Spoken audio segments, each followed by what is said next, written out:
The Selfish Path to Romance. Download Chapter 1 for free at drkenner.com. How do you cope with the issues in your life so that you feel good about yourself and you have some hope about the world and you have great friendships? I want to give you one tip. This is a quote from my favorite author, Ayn Rand, A-Y-N-R-A-N-D. She wrote Atlas Shrugged and The Fountainhead. And this is about your relationship with yourself. So listen up. It's, quote, "It's terribly bad to be conscious of yourself as others see you, whether they see you as good or bad. Take yourself for granted. The consciousness that feels alone, without the weight of other eyes watching, is the only healthy consciousness," unquote.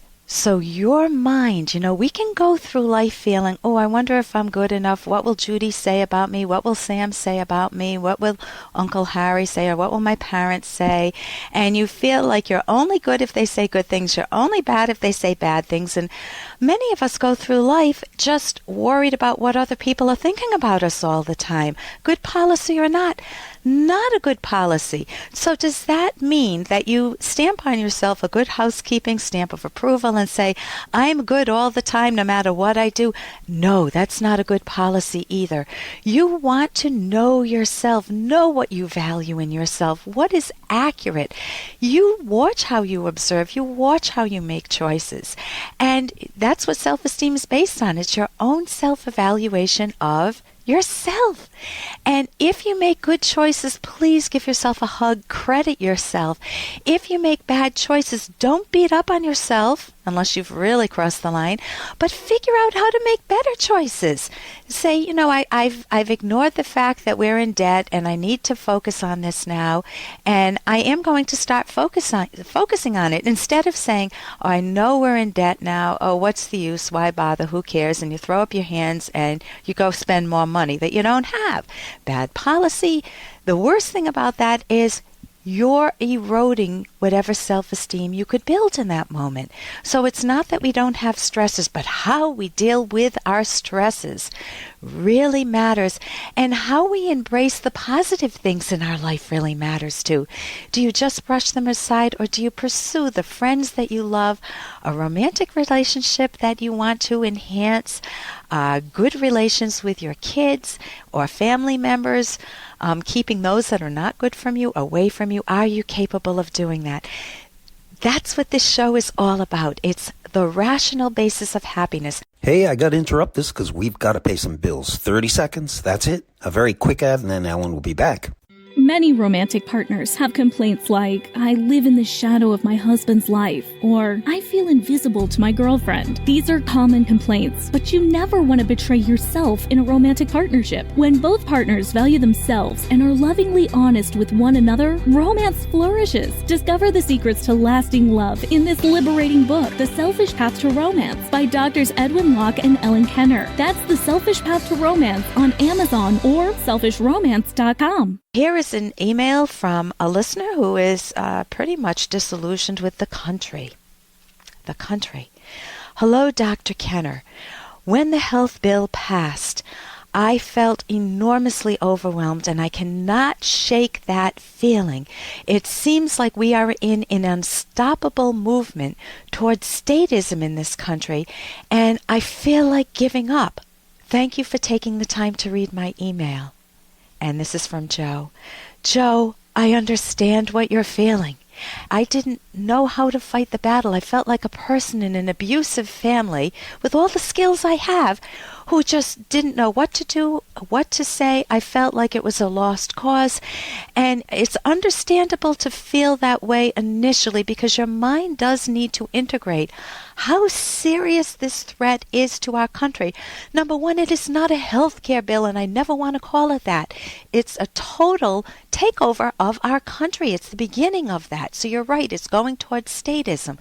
It's a health care destruction. The poorest person in this country should be terrified at this bill because although they may get some freebies initially, when the creative, productive people crash, hopefully that will never happen, they're going to be very bad off. They're going to be much worse off than they are in a benevolent country that offers free trade and offers them a chance to not be poor, to rise.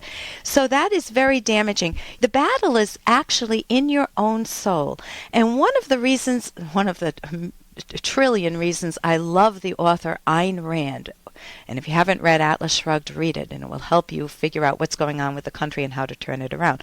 But one of the reasons I love her is she said, never let them win a permanent victory. Never lose your ability to enjoy your life. So yes, you can grieve the losses as if you had lost a son or a daughter, but you need to know how to rebuild your world and connect with people who share rational values, your values, and have those rational ideas. If you don't have them, you can. There's a book, Loving Life, by Craig Biddle, that I highly recommend. It's Loving Life, and the author is Craig, Biddle. He will give you some wonderful ideas.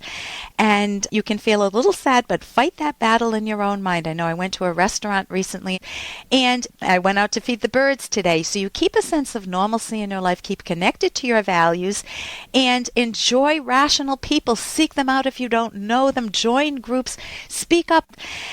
And when you do that, you will love your own life, and you'll be able to retain some of that sense of not just sinking into that abyss of making it feel like they have won, that the government official, the government bureaucrats have won. There are so many good people out there fighting the battle. Feel good about it. Stay connected with those people, and stay connected with all of your rich values, everything that makes you happy in life, whether it's friends or family, or maybe it's clubs that you belong to. For more Dr. Kenner podcast, go to drkenner.com and please listen to this ad. Here's an excerpt from The Selfish Path to Romance by clinical psychologist Dr. Ellen Kenner. It is essential that partners take the time to show their love for one another as often as is feasible. Do this in both actions and in words. But what if a partner refuses to listen or respond, for example, using the silent treatment? This may be an attempt to control you by deliberately causing you to feel intimidated, helpless, upset, and even desperate. It is a cruel way for a partner to act and must not be tolerated for long. Either both communicate or there's no relationship. The bottom line in communication is that romantic partners need to let each other know, in word and deed, that they fully value, understand, and accept each other, and that they are all each other's needs and wants as a lover. You can download Chapter 1 for free by going to drkenner.com, and you can buy the book at amazon.com.